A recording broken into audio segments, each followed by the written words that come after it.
Quando eu digo que os anos 2000 são incomparáveis, ninguém acredita. Levantamento do FMI mostra que pessoas de 70 anos hoje estão melhores ou parecidas do que pessoas com 50 anos dos anos 2000. Ou seja, se você fizer o cálculo, quem tinha 50 anos nos anos 2000 são essas pessoas que têm 70 anos hoje. Tem uma margem de erro aí de 5 anos, mas tudo bem. O que eu quero dizer com isso? Que as pessoas que têm 70 anos hoje não estão saudáveis porque começaram a ter bons hábitos hoje. Elas estão saudáveis porque começaram a ter bons hábitos nos anos 2000 e foram evoluindo com o tempo. Aí eu te pergunto, o que esses novos jovens estão fazendo ou andam fazendo? Aí, Rafa, eu vou te dizer, tá? Essa notícia aí, ela me deixou de muito bom agrado, né? Sabendo que aí eu tenho uma perspectiva um pouco mais longeva. E aí, com qualidade também, né? Não adianta só ter uma expectativa de vida e aí não for um envelhecer com qualidade. Isso me lembrou um questionamento que aí eu faço, né, com os meus clientes no consultório, que é o seguinte: quando a gente começa a falar de autocuidado, principalmente de questões de saúde física e saúde mental, aí eu jogo, tu quer viver até quantos? E aí já vão, né, Uhum. longe, até 90. Tá, e aí tu tá fazendo atividade física, tu cuida da tua alimentação, a tua terapia, ela tem frequência, ela tá em dia, tu consegue se expressar emocionalmente, e aí o sujeito ele não lista nada, mas naquele momento gera uma reflexão, né? Pô, não basta Sim. só querer chegar, é o que eu tô fazendo para de fato, né, ter um bom envelhecer. Então essa notícia aí ela me deixa muito feliz. E aí assim, não para por aqui, né? O quanto que aí a medicina vem avançando a cada dia. E aí talvez hoje essa data daqui a um tempo ela já seja superada, né? Uma expectativa Sim. ainda maior. Eu percebo assim que a gente começou nos anos 2000 a começar a ter consciência sobre isso, porque eu acho que os anos 2000 representam um simbolismo de fim do mundo e ao mesmo tempo de início do mundo, de um reinício, né? Então eu acredito que as pessoas começaram a se preocupar um pouco mais com isso, né, Cid? E a gente vem evoluindo, a gente vem tendo novas possibilidades em relação a isso. Existem muitos estudos em relação a bons hábitos e a gente não quer mais viver, né? Ou melhor, ter uma sobrevida na velhice. A gente quer ter uma vida com mais significados, mais significante, né? E o FMI traz isso, né? Nessa pesquisa, ele traz que os cinquentões, né? Os sessentões estão aí, eles estão aptos, eles estão bem cognitivamente, eles estão bem fisicamente, então eles têm capacidade ainda de repente, estar no mercado de trabalho, porque a gente sabe que existe um preconceito em relação a isso também no mercado de trabalho. O FMI está falando, não, esses caras estão aptos, eles estão bem. Eles são os novos 50. Então, deem uma olhada, Aham. deem uma olhadinha para esse pessoal aí, né? E, Rafa, tu trouxe essa questão aí do mercado de trabalho. É, eu cresci ouvindo sobre isso, né? De que a mão de obra, quanto mais jovem, ela é mais qualificada, é uma mão de obra melhor.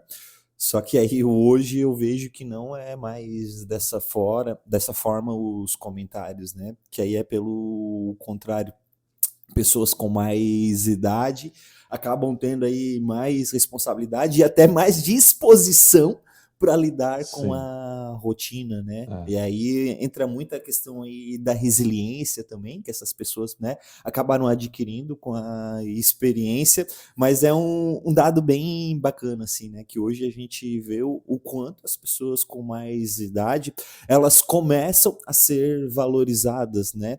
Isso dentro da nossa cultura, né? Porque aí numa cultura oriental, né, a gente vê aí o quanto são aclamadas as pessoas com mais experiência, né?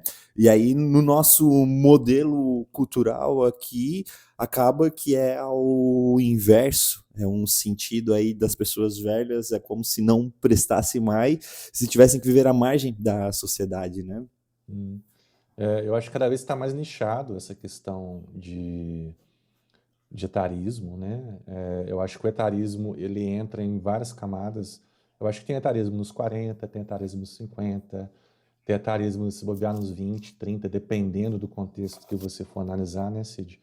Mas a coisa mais interessante realmente nesse estudo é essa questão da capacidade cognitiva e biológica, né? Essas pessoas realmente estão aptas. Claro, talvez tenham ainda que se adaptar a tecnologias, a uma capacitação, a algumas demandas atuais, que é uma coisa que todo mundo tem que fazer. E é uma questão, e nesse ponto, antes não tinha tanta essa demanda, né? Os anos 2000, você não tinha essa demanda de aprender a mexer em celular, aprender a mexer em aplicativo de banco, a enviar documentos por e-mail, a marcar consultas online, né? Então, assim, existe uma demanda de atualização dessas pessoas mais velhas, mas em questão biológica e cognitiva, elas estão 100% aptas. Então, é uma questão só de mexer em algumas coisinhas e tá tudo certo, né? Eu acho que a gente tem que olhar para essas pessoas como pessoas dos novos 50, pessoas jovens. Então, e o FMI até fala que, de repente, exista pela primeira vez uma demanda de reavaliação do que é ser velho, né? A gente precisa reavaliar esse conceito do que é ser velho hoje. E aí, né, de tu ver programas aí da TV dos anos 90, tu via as pessoas com 30, é engraçado o quanto parecia, né, se a gente for trazer no contexto hoje, que essas pessoas lá atrás de 30, elas já tinham uns 50 e poucos, né? Então, sem aprofundar nos dados, mas só do olhômetro mesmo aí, tu já consegue ter uma percepção. E aí, Rafa, esse envelhecer, né, de uma forma mais saudável, ele vai muito de como tu vai lidando ao longo da tua vida. Não é só o chegar lá e começar a fazer, né? É um caminho que ele tem Sim. que ser trabalhado desde sempre. Eu vejo muito a influência aí de grupos, né? Grupos de mães, grupos de idosos, onde tem essa interação bem bacana, né? Não acontece o isolamento e tem essa interação, descobrindo novos hobbies, né, fazendo atividade física com outras pessoas também aí que vão estar pertencentes a esse grupo, né? Tudo isso são medidas preventivas, né, importante para a gente chegar lá a uma velhice, né, saudável e tá apto para fazer as questões aí que a gente precisa no nosso dia a dia, né? Tá bem saudável fisicamente e emocionalmente. Não aposentar e ficar dentro de casa esperando, né, o pior acontecer, né? Continuar interagindo, continuar vivendo, fazendo outras coisas, né? Mesmo que seja trabalho ou não seja trabalho, que sejam hobbies, sejam grupos, sejam outras atividades que mantenha ela ativa e saudável, né? Então, é isso, né, Cid? Era isso então, pessoal, né? O nosso objetivo aqui no canal é trazer as informações, claro, com um olhar, um viés aí da psicologia, né? Por conta aí da nossa formação, mas é trazer esses assuntos de uma forma leve, né? Que aí as pessoas possam acessar e entender um pouco mais sobre esses aspectos psicológicos e questões da saúde mental. A ideia é a gente plantar essa sementinha aí sobre a saúde mental.